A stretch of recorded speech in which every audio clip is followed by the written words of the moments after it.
soft, worn leather, but I accept the wallet. It's old and cracked, and there are initials on the front, SJG. Simon must have been a real person before he was a junkie.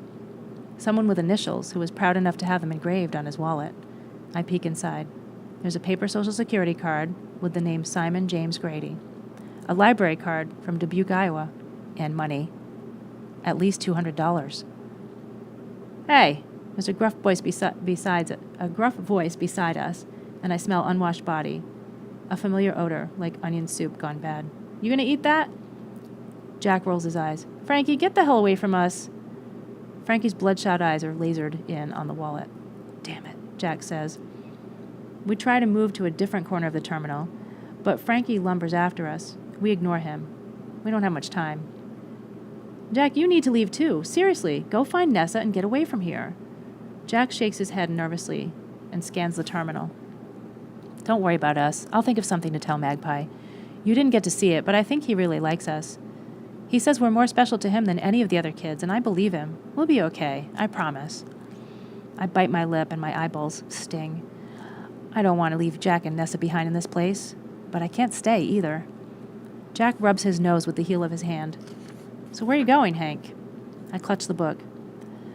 I'm going to go to the woods to live deliberately, I say, to front only the essential facts of life and see if I can learn what it has to teach and not, when I come to die, discover that I had not lived. You're gonna what? I paused. The words are Thoreau's from the book. I saw them like a photograph in my brain and just blurted them out. Oh, never mind, I say to Jack. You gonna eat that? We look up in exasperation at Frankie, who is still hovering near us. He won't stop staring at my back pocket, where I stuffed the wallet. Frankie, stop staring at my ass, I say. He ignores me and keeps his eyes locked. Jack peers over Frankie's shoulder and freezes. Shit, he says. I turn to see 2 transit cops on the other side of the terminal, a heavy-set, dark-haired woman, and a burly guy who takes off his police cap to scratch his head, revealing a military-style blonde buzz cut. They stop a kid about our age with dark hair like mine and ask him a lot of questions. I gotta go, Jack says, not taking his eyes off the cops. Be safe, Hank. Take care of yourself, Jack, and Nessa. He gives me a crooked smile. I always do. He turns and latches onto a family with 2 little girls who are walking by. Excuse me, I hear him say, but do you know when the train to Washington, D.C. leaves? Certainly the cops will assume this is his family and not be suspicious, the way he's talking so easily with them, laughing and joking. Damn, he's good.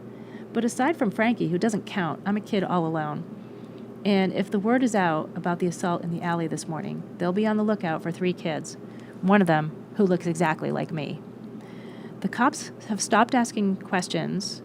The cops have stopped questioning the kid and are heading in my direction. Luckily, they haven't spotted me yet, which is good, since I'm gawking at them in full-out panic mode.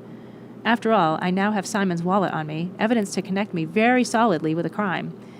It has his initials, for Christ's sakes, and his ID. I am so screwed. Quickly, I take out all the cash and stuff it into my front pocket, ready to ditch the wallet. Frankie watches every move with his beady eyes, but I'm too terrified to deal with him. As I watch them, a woman cop looks in my direction, then gives me a double take.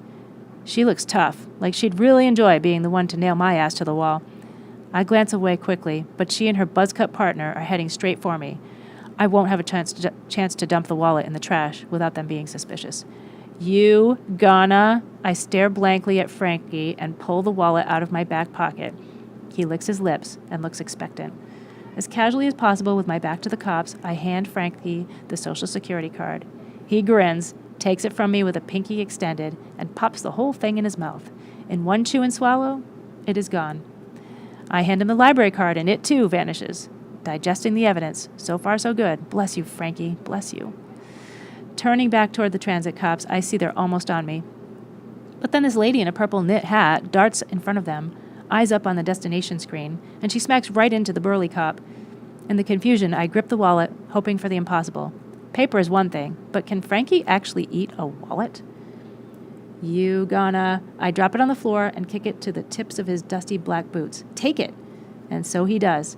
He reaches down, licking his chops like the wallet is a juicy porterhouse steak, and takes a huge bite out of it. Fortunately, the wallet is old, and this dude has strong teeth. He literally rips a piece of leather right out of the wallet, chews once, and swallows. Then he's back for another. Bite, chew, swallow. The cops are almost on us now, and I could still see Simon's initials on the side, SJG. Faster, I think. You can do it, Frankie. Bite, chew, swallow. Before they can speak, I turn to the cops like I've just noticed them and manage an expression of total outrage. Officers, do you see what this man is doing? I sputter. I dropped my wallet on the ground. He picked it up, and now... I gesture helplessly, and the three of us look at Frankie. He's eating it! Frankie glances at each of us and grins, still chewing on leather and drooling into his beard.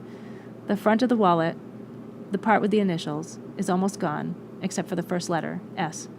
Frankie, did you take this boy's wallet? The woman asks in an annoyed tone. Frankie shakes his massive head and swallows. Mine. What's your name, son? Buzzcut asks me. I almost say Henry David, but we are all looking down at the wallet and the remaining initial. Stephen, I say quickly. Stephen Davidson. Awkward, but I think I pulled it off. Give this boy his wallet, Buzzcut says to Frankie. Apparently Frankie has respect for authority because he hands it over, the same way he'd relinquished the book yesterday. The cop looks over my shoulder when I open the soggy wallet to peer inside. Looks like he cleaned you out. Come on, Frankie, you need to give this boy his money back. No, it's okay. He didn't take any money, I say. Before I came into the city, my parents told me I should always keep my money in my front pocket. Stupidly, I pat my front pocket to illustrate. They said there are a lot of bad people in the city, so you have to be careful. My palms are sweaty, and I try not to think about Simon, afraid they'll be able to magically read my mind. So I'm okay for now, officers. Thank you for your assistance. That last part might have been slightly over the top. The lady cop looks me over, and I hold my breath. So where are you headed, Stephen? Home, I say. And where's that? I conjure a picture in my head of the destination board and spout off the first city on the sign.